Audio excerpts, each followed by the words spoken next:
आप हमेशा सुने होंगे हमारे माननीय मंत्री जी कहते हैं हमारे अंगने में तुम्हारा क्या काम है। तो भाई वो अपना अंगना छोड़ के बार बार हमारे अंगने में आ जाते हैं तो हम लोग क्या कहीं कह सकते हैं उनके बारे में। और जो कोई खुद से ही ये कह ले तो उसको कुछ नहीं कहा जाता है। खुद से कोई राजा अपने आप को मान ले, जनता समर्थन ना करे तो उसे हम लोग क्या कह सकते हैं। तो कहने दीजिए, उनका काम है कहना। वो तो भाई रूल्स की बात है ना, गेटिंग सीटिंग का बात है। पहले भी उनका यही डिसीजन उनको एक वोट कटवा पार्टी के नाम से बना दिया था, तो कहीं फिर वो वही न बन के रह जाए।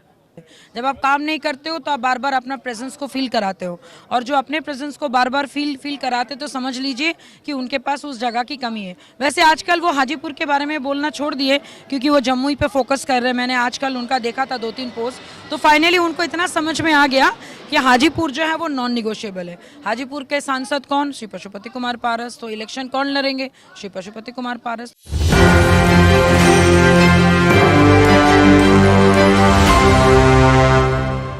जी नमस्कार, आप देख रहे हैं एक न्यूज़ 24। मैं वेद सिंह।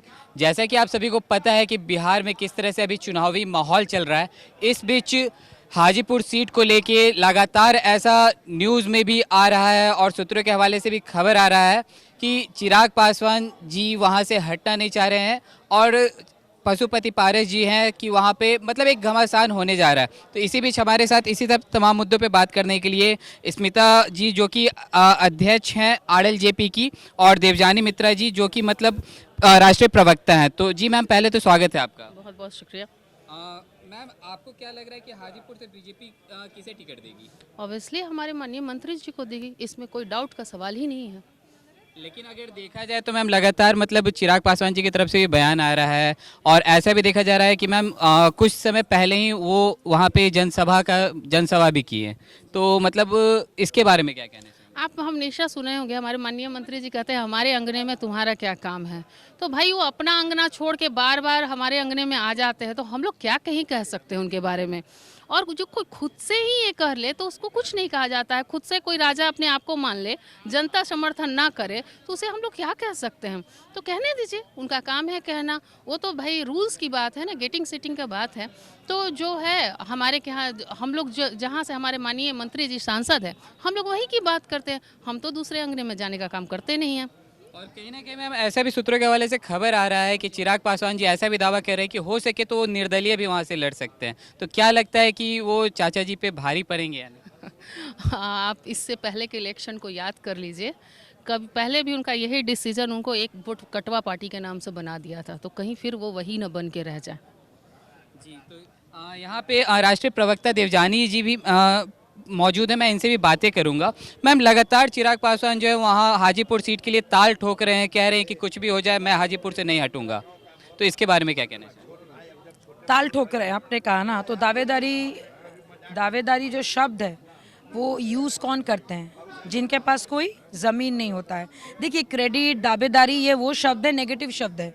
जब आप काम नहीं करते हो तो आप बार बार अपना प्रेजेंस को फील कराते हो, और जो अपने प्रेजेंस को बार बार फील कराते तो समझ लीजिए कि उनके पास उस जगह की कमी है। वैसे आजकल वो हाजीपुर के बारे में बोलना छोड़ दिए क्योंकि वो जम्मू ही पे फोकस कर रहे हैं। मैंने आजकल उनका देखा था 2-3 पोस्ट, तो फाइनली उनको इतना समझ में आ गया कि हाजीपुर जो है वो नॉन निगोशिएबल है। हाजीपुर के सांसद कौन? श्री पशुपति कुमार पारस। तो इलेक्शन कौन लड़ेंगे? श्री पशुपति कुमार पारस। तो इसमें और बात क्या रहेगी? मैं बार बार बोल रही हूँ, हाजीपुर इज नॉन निगोशिएबल।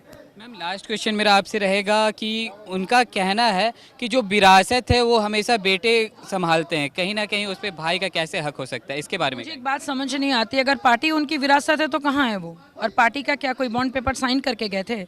हैं? मुझे एक बात बता, अगर उन्हीं के लिए होता तो आज वो फिर पार्टी का विभाजन क्यों कर दिए? देखिए, संपत्ति पे पुत्र का अधिकार होता है, कर्म पे जो उनका साथ देंगे उनका अधिकार होता है। और रामविलास जी के साथ किसने दिया था?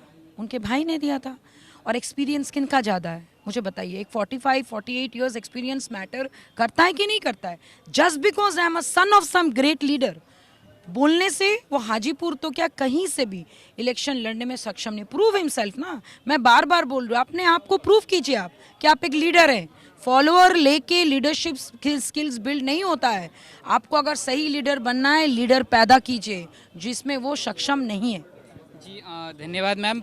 मैम, आपसे लास्ट क्वेश्चन हमारा रहेगा कि ऐसा भी देखा जाता है कि हाजीपुर में कुछ समय पहले पशुपति पारस जी जनसभा करते हैं और उसके कुछ समय बाद फिर चिराग पासवान जी जनसभा करते हैं। तो मतलब चाचा जी के नक्शो कदम पे चल भी रहे हैं और चाचा जी को ललकार भी रहे हैं, तो इसके बारे में क्या कहें? देखिए, सबसे पहली बात कि जब हम लोगों ने जनसभा की थी तो वो हमारी पार्टी की स्थापना दिवस थी और आपको पता होगा कि लोजपा का संबंध हाजीपुर से माँ बेटे का है।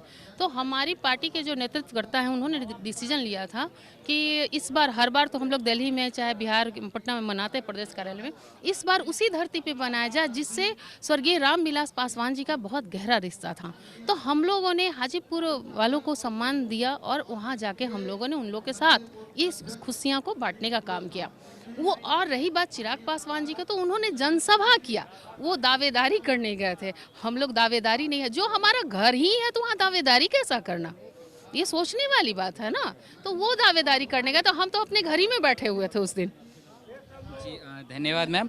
तो जैसा कि अभी आपने सुना कि मतलब जो यहाँ पे इनका कहना था कि जो हाजीपुर के सीट को लेके जो लड़ाई चल रही है, कहीं ना कहीं वहाँ पे पशुपति पारस जी का जो दावा है वो ज़्यादा मजबूत दिखता हुआ नज़र आ रहा है, जैसा कि इन लोगों का कहना है।